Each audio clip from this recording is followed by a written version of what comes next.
name is Faith Weiner, and this is my software review project for exploring the digital arts. The goal of my project was to find out whether if Skype or Zoom was better for a musician to use. So there are lots of different ways that musicians can utilize these two apps for musical purposes, especially during the pandemic right now, where a lot of live in-person interactions aren't going on. And so there are many things you can do with these as a musician. So you can share live music, so someone can play an instrument through one of these platforms to the people on the other side of the cameras. And you can play pre-recorded songs. You can even have a group of people watching you perform something, or have a group songwriting session. So those are just a few things you can do with Skype and Zoom, and I will tell you which one that I think is better based on my experiments and what I find out. So here is a Zoom screen, and here is a Skype screen. So the interactive buttons that Zoom has are camera, microphone, chat, share screen, record, reactions, and sound settings. And the interactive buttons that Skype has are camera, microphone, chat, share screen, record, and reactions. But Skype does not have a direct way from the screen to focus on sound settings. So both of these programs are free, but you can get a premium version of both of these. And so for Skype, a premium version of Skype is $2.99 per month. And that allows you to make all the calls and all the texts that you want. Because prior to this, Skype was mainly only used for like video calls and regular calls. It wasn't meant for like groups of people to join in. And with Zoom, it is $14.99 per month. But with Zoom, one, it's a lot more popular. So a lot more people have it. And typically on the free version, you only get a 40-minute time per Zoom call.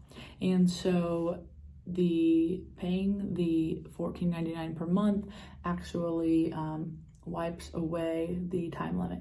And so this would be really beneficial for musicians if you're having a live performance, or you're sharing a song or something like that. You probably need more than a 40-minute time frame. So with Zoom, you can have a max of 1,000 participants. That is with the premium account. And with Skype, you can only have a max of 50 participants in your call at once. So that is kind of a problem.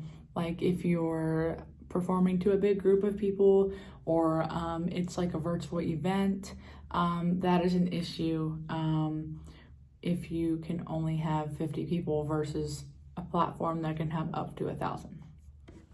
With both Skype and Zoom, there is a way for students and teachers to share content and give out assignments or share assignments. So both of those you can either use the share screen application, or you can use the comment section to post links or pictures or whatnot. And so both of these are very helpful. The only problem is with Skype, if you have a class of 60, 70, 80, that's not going to work because Skype has a max of 50. So in a school setting, Skype would not be ideal for assignments or sharing things to a large class. So in my experience and in my opinion, Zoom is a lot more aesthetically pleasing than Skype is. So Zoom, if you're watching this, you have most likely been on a Zoom call. If when you have everyone up, and it looks perfect. They They have everyone in a perfect row. I will attach a picture of this because it is very aesthetic. And Skype doesn't do that as well. They're not as organized with how the buttons are placed versus where the cameras are, versus where you see everybody. So in my opinion, Zoom is a lot more aesthetically pleasing than Skype, and probably why it is a lot more popular than Skype. Here is an example Zoom call that was online to show how Zoom looks. And here is a test Skype call that I got online to show an example of how Skype looks. And as you can see, it definitely does not look as aesthetically pleasing as Zoom does. So more recently in both Zoom and Skype, you can record sessions, mainly meant for either business related or school related things where teachers need to record classes. On the topic of how user-friendly it is, in my opinion, Zoom is a lot more user-friendly than Skype. It's a lot more easier to use. It's a lot more easy to breeze through than Skype. And it allows for more things to go on at once than Skype has ever been able to handle. So in my opinion, it is easier to use than Skype.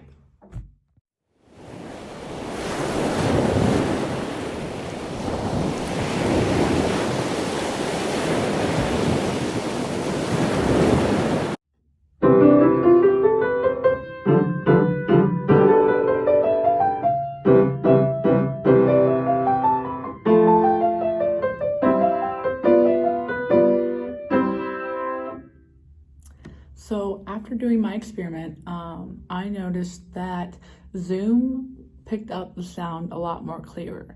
I also had turn original sound off, and it helped a lot. I could hear everything pretty clearly. It came through pretty nicely. Now I'm also very familiar with the piece, so I know what it's supposed to sound like. And Skype was okay, but it wasn't as great as Zoom. The sound came through okay, but it wasn't as detailed as I would have liked it to be, and it wasn't as clear. So in conclusion, I highly recommend Zoom for all music practices. And whether you're teaching a piece or you're doing a lesson over Zoom, or you're performing to a bunch of people over Zoom, or any platform, I highly recommend using Zoom. It is much more clearer, it is a lot more detailed in the sound, and it is definitely a lot better than Skype.